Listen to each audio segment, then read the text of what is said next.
Assalamualaikum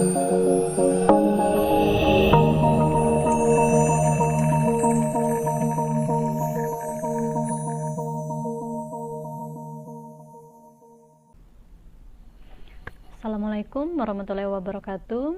Nah, bertemu lagi kita di perkuliahan analisa dan perancangan sistem informasi ya. Ini masuk ke pertemuan kedua ya. Kita coba menjelaskan ya atau mengetahui materi apa yang ada pada analisa dan perancangan sistem informasi ya. Oke. Jadi kalau kita lihat dari judul mata kuliahnya saja ya, mungkin ada beberapa kata yang bisa kita uraikan ya satu persatu, dari kata analisa, dari kata perancangan, sistem informasi atau sistem informasinya ya. Nah, mungkin Anda sudah punya bayangan tersendiri, oh apa sih itu analisa, apa sih itu perancangan, apa itu sistem informasi dan sistem informasi. Mungkin Anda semua sudah tahu lah secara garis besar pengertian dari setiap kata-kata tersebut, sehingga membentuk suatu judul, yaitu mata kuliah analisa dan perancangan sistem informasi ya. Oke. Nah, kita lihat dulu ya, apa sih itu sistem ya. Mungkin definisi sistem ini ya sangat luas ya. Nah, seperti ya mungkin yang salah satunya Ibu ambil di sini untuk mendefinisikan sistem, yaitu dia merupakan sekumpulan unsur ya atau elemen atau bagian-bagian ya yang saling berkaitan ya, yang saling berhubungan dan saling mempengaruhi ya dalam melakukan suatu kegiatan bersama ya, dan harus sepakat ya, elemen-elemen tersebut harus sepakat ya untuk mencapai suatu tujuan ya. Jadi ada kumpulan elemen-elemen, mereka ini saling berhubungan, saling berkaitan, saling mempengaruhi untuk melakukan suatu kegiatan bersama-sama ya, dan saling sepakat untuk mencapai suatu tujuan. Karena kalau misalnya ada 3 elemen ya, mereka ini sebenarnya saling berkaitan dan bisa saling mempengaruhi untuk melakukan suatu kegiatan ya, untuk mencapai tujuan. Tapi kalau ada salah satunya yang tidak sepakat ya, atau ada yang error lah, maka tujuannya tidak akan tercapai ya secara sempurna ya. Itu pengertian salah satu pengertian dari sistem ya.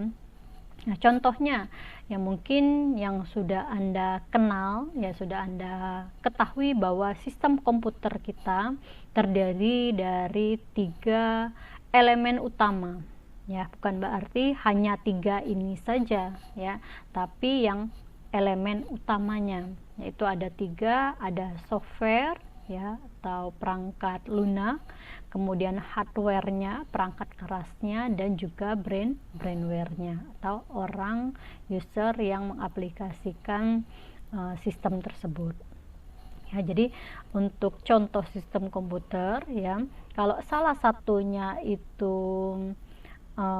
tidak ada atau kurang maksimal ya, maka kerja atau tujuan yang ingin dicapai oleh sistem komputer ini itu juga tidak akan maksimal nantinya ya. Jadi elemen-elemennya harus komplit dulu ya. Kemudian masih berbicara tentang sistem ya, secara garis besar sistem itu dibagi menjadi 2 ya, sistem fisik atau physical system dan sistem abstrak atau abstrak system ya. Sistem fisik seperti Anda ketahui, dia merupakan kumpulan elemen-elemen atau unsur-unsur atau bagian-bagian yang saling berinteraksi tadi ya, satu sama lain secara fisik ya, berarti kelihatan, serta dapat diidentifikasikan secara nyata tujuan-tujuan tersebut. Jadi fisik dari unsur-unsur tersebut kelihatan, dan kemudian tujuannya ya juga dapat terlihat secara nyata, yaitu adalah sistem fisik. Contohnya, ya mungkin Anda bisa menyebutkan banyak sistem contoh dari sistem fisik ini, ya. Salah satunya misalnya sistem transportasi, ya. Elemennya apa saja? Ya, untuk sistem transportasi mungkin ada petugasnya, ada mesinnya, ada organisasi yang menjalankan sistem transportasi tersebut, ya. Misalnya ada organisasi perhubungan, ya. Nah, ada mesinnya, ada SOP-nya, ada petugasnya, ya. Jadi sehingga ya tujuan dari sistem transportasi tersebut dapat dihasilkan dengan maksimal, ya. Kemudian tadi contoh yang kedua yaitu sistem komputer, ya, peralatan yang berfungsi bersama-sama untuk menjalankan pengolahan data, ya. Jadi ada unsur-unsurnya kelihatan, kemudian tujuan yang ingin dicapai pun itu kelihatan, ya, dan diidentifikasikan secara nyata. Berikutnya, ya, sistem yang kedua adalah sistem abstrak. Abstrak ini kan nggak kelihatan, ya, secara nyata. Jadi ini merupakan sistem yang dibentuk akibat terselenggaranya ketergantungan ide, ya, ide, pikiran yang mungkin nggak kelihatan, ya, secara nyata dan tidak dapat diidentifikasikan secara nyata tadi, ya, tetapi dapat diuraikan elemen-elemennya, ya. Salah satu contohnya ya mungkin sistem teologi. Teologi ini yaitu sistem yang mempelajari tentang hubungan antara manusia dengan Tuhan, ya. Mungkin elemen-elemennya bisa kita uraikan secara nyata, ya. Elemen-elemennya dapat kita uraikan tapi tidak dapat diidentifikasikan secara nyata. Contohnya, ya, misalnya hubungan kita dengan Tuhan dapat kita tunjukkan dengan cara berdoa, sholat, ya, itu cara-caranya. Tapi elemen-elemennya, ya, yang dapat kita tunjukkan pada saat kita berdoa, pada saat kita sholat, sedekah, ya, dan ibadah-ibadah lainnya yang merupakan perantara atau bentuk hubungan antara manusia dengan Tuhan, ya. Nah, itu salah satu contoh sistem yang abstrak. Nah, mungkin Anda bisa menambahkan lagi nanti contoh-contoh sistem abstrak yang lain, ya, yang elemen-elemennya dapat diuraikan tapi mungkin tidak dapat diidentifikasikan secara nyata, ya. Oke. Nah, itu pembagian sistem secara garis besar. Sedangkan untuk model umum sistem, ya, suatu sistem, ya, itu ada modelnya, ya. Modelnya yaitu ada input, proses, dan output. Itu adalah model sistem yang sangat sederhana, ya. Jadi ada masukannya, kemudian diproses, dan ada keluarannya, ya. Jadi elemen-elemen tadi, ya, saling bekerja sama untuk melakukan suatu masukan, kemudian memproses inputan tersebut dan menghasilkan outputnya atau keluarannya, ya. Contohnya ada program perhitungan, ya, yang sangat dasar. Kita masukkan datanya, kemudian diproses sehingga nanti keluar hasilnya, ya. Salah satu contoh kecilnya saja, ya, kita lihat kalkulator, ya. Kita masukkan angka-angka di kalkulator tersebut, ya, kemudian dia akan melakukan suatu proses, ya, atau pengolahan data, kemudian nanti akan tampil hasilnya. Kita masukkan 1 ditambah 2, ya, sama dengan 3 outputnya, yaitu adalah contoh model sistem komputer yang sangat sederhana, ya, di mana ada elemen-elemennya, ya, yaitu ada kalkulatornya, ada sistem operasinya, ya, ada atau softwarenya, kemudian ada usernya, brainware-nya yang menjalankan sistem tersebut. Nah, kemudian dengan model, ya, model sistem bisa melakukan proses input, proses atau pengolahan data, dan juga output. Kemudian contoh yang kedua, ya, misalnya di sebuah perguruan tinggi, ya, ada data-data mahasiswa, ya, sebagai data inputan, ya.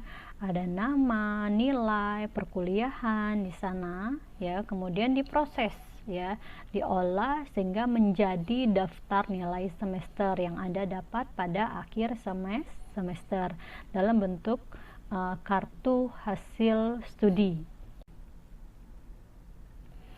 Nah, jadi setiap mahasiswa ya itu mengambil mata kuliah apa saja ya, nanti dikumpulkan ya. Oh, namanya si Budi, nanti dikumpulkan mata kuliah A, mata kuliah B, mata kuliah C, D dan seterusnya ya, di semester tersebut dikumpulkan ya, kemudian diproses untuk menjadi sebuah daftar nilai semester ya, yang berupa laporan hasil studi Anda pada semester tersebut ya. Jadi ada proses inputnya, ada proses pengolahan datanya, dan ada proses keluaran outputnya ya. Jadi suatu sistem ya itu ada input, proses, dan output ya. Sedangkan informasi ya, mungkin Anda paham ya informasi itu apa ya. Selain informasi ada kata data yang mungkin biasanya saling berhubungan, data dan informasi.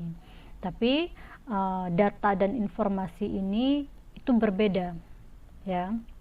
Jadi kalau data itu ya itu bagian dari informasi ya. Nah, data di sini yang dapat Ibu jelaskan ya, atau beri pengertian bahwa data adalah sesuatu yang fakta, apapun sesuatu yang fakta yang dapat ditangkap oleh panca indera kita, baik itu oleh hidung kita, indera penciuman, indera perasa, indera peraba, indera penglihatan, indera pendengaran, atau mungkin indera-indera yang lain ya, mungkin ada kan indera keenam ya, yang tidak semua orang memilikinya, tapi 5 ini yang umum ya, yang bisa ditangkap oleh 5 panca indera kita ini itu dapat berupa angka, tulisan, lisan, grafik, gambar, dan gabungan di antaranya ya.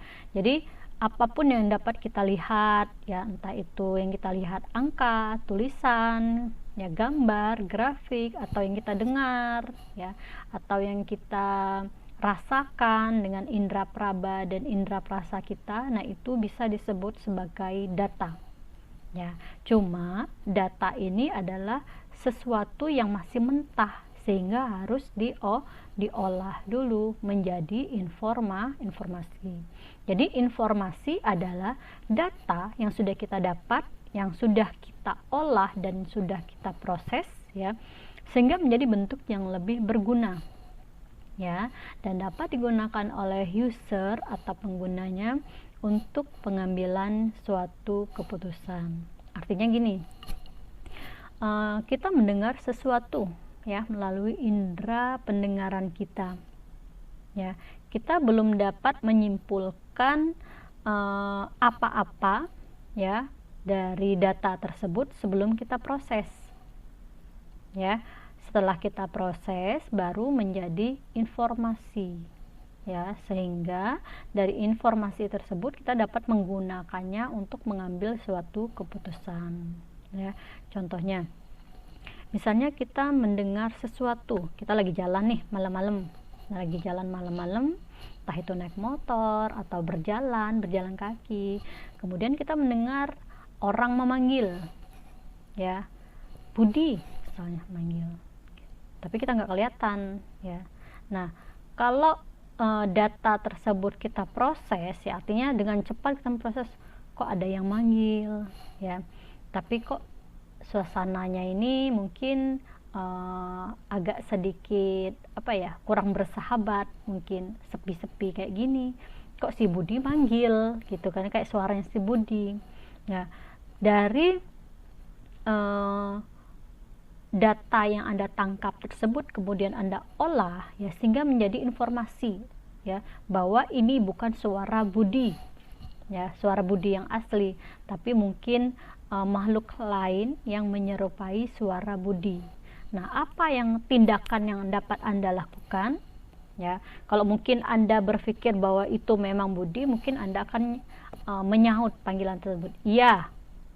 atau mungkin Anda nengok ke belakang ya untuk mencari orang yang memanggil Anda tadi ya. Tapi kalau Anda berkesimpulan bahwa itu bukan suara Budi dan itu adalah suara-suara yang menyerupai Budi, ya mungkin Anda akan bertindak lain. Anda akan lari ya, atau kalau naik motor itu lebih kencang lagi, dan Anda bisa menyimpulkan bahwa itu bukan suara manusia, sehingga tidak perlu saya acukan ya, tidak perlu saya sahut panggilan tersebut ya, bukannya sombong ya, berarti karena Anda dapat mengolah data yang Anda dapat tersebut menjadi informasi. Kemudian misalnya Anda dapat data ya bahwa yang kalau kasus sekarang ya, kasus COVID ya, misalnya Anda dapat data bahwa yang meninggal hari ini kena kasus COVID itu 1 orang ya, 1. Nah itu satu orang, tapi Anda harus mendapatkan informasi data tersebut harus Anda olah lagi. 1 orang itu apakah dia jenis kelamin laki-laki atau perempuan, umurnya berapa, benar nggak dia meninggal COVID itu karena memang COVID atau karena lebih disebabkan oleh penyakit bawaannya, yaitu harus Anda proses dulu sehingga baru Anda bisa menyimpulkan atau mendapatkan informasi ya yang akurat, sehingga Anda dapat melaporkannya ya menjadi sebuah laporan atau dalam menentukan sebuah keputusan ya. Jadi beda antara data dan informasi. Jadi data itu adalah sumber informasi, sedangkan informasi adalah hasil dari pengolahan data. Nah, kalau kita berbicara tentang informasi ya, itu tidak terlepas dari yang namanya hoax ya. Kalau sekarang kita bilang hoax ya, informasinya benar atau tidak. Nah, jadi suatu informasi juga harus informasi yang berkualitas ya, yang kita ingin dapatkan ya. Nah, kualitas suatu informasi itu tergantung sepenuhnya pada atribut informasi ya. Ada 3 atributnya ya, atau komponennya, yaitu yang pertama harus akurat, tepat waktu, dan relevan. Akurat itu harus benar-benar informasi tersebut tentang sesuai dengan kebutuhan ya. Kita butuh informasi tentang warga yang meninggal karena COVID pada bulan Agustus 2021. Nah, harus akurat ya, bukan data lain yang harus Anda laporkan, tapi tentang informasi yang dibutuhkan. Kemudian harus tepat waktu ya. Tepat waktu artinya orang mau laporannya sekarang ya, kalau bisa 1 menit berikutnya ya, atau 1 detik berikutnya itu sudah ada sebenarnya. Seperti Anda mencari data di Google, Anda maunya kan yang akurat datanya, kemudian tepat waktu pada saat Anda cari datanya keluar ya. Kemudian harus relevan, tidak bias ya, atau tidak samar-samar, tidak meragukan ya. Jadi sehingga informasi yang Anda sampaikan atau yang Anda hasilkan ya, itu merupakan informasi yang bisa disebut sebagai informasi yang berkualitas. Karena apa? Karena akurat, sesuai dengan kebutuhan, tepat waktu ya, kemudian relevan ya.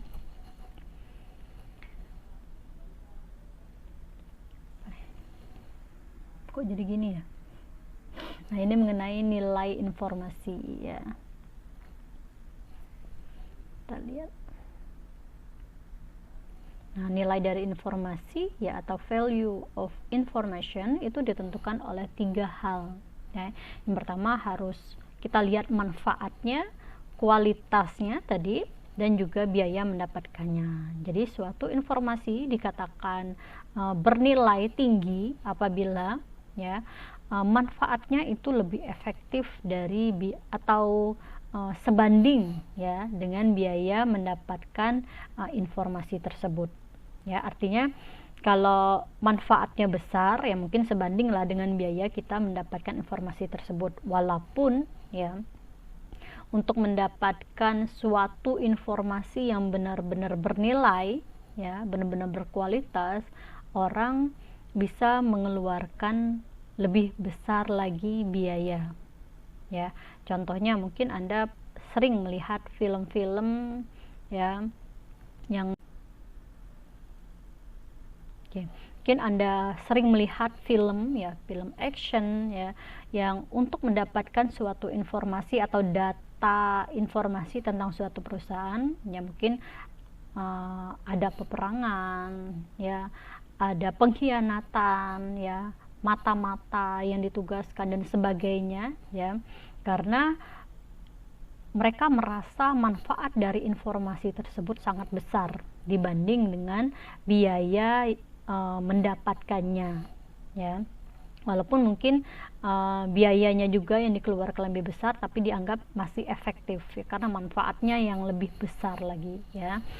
Tapi akan perlu diperhatikan bahwa informasi yang kita gunakan ya dalam suatu sistem itu umumnya untuk beberapa kegiatan ya, sehingga masih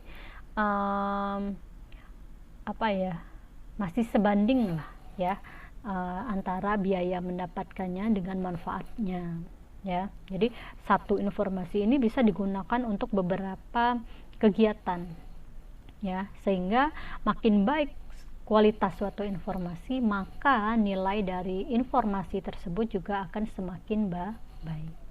Oke. Nah, itu mengenai pengertian dari sistem ya, mengenai informasi ya. Oke, untuk materi pada pertemuan kedua ini mungkin Ibu cukup sampai di sini ya. Kita lanjutkan materinya di pertemuan berikutnya. Oke, terima kasih atas perhatian Anda ya. Lebih dan kurangnya Ibu minta maaf. Ibu akhiri, wabillahi taufiq wal hidayah. Wassalamualaikum warahmatullahi wabarakatuh. See you.